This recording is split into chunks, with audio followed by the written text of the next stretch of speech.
भाई ये देखो 575 ट्रैक्टर में क्या हुआ। तो भाई चलते हैं ट्रैक्टर को लेकर खेत पे, खेत जोतने के लिए।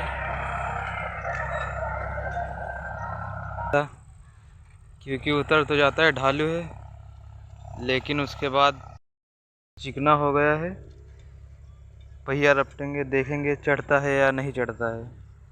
अभी कुछ देर बाद में पता चल जाएगा। पहले खेत जोत जाए, उसके बाद में देखते हैं चढ़ता है या नहीं चढ़ता है। क्योंकि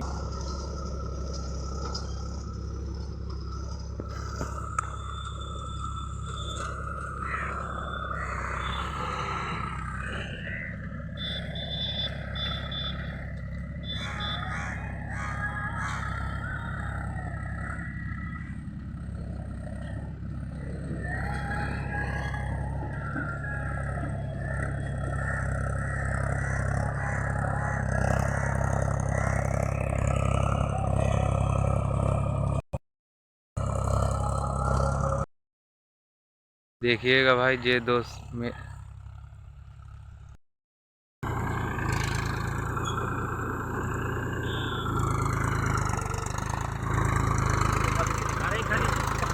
क्या है।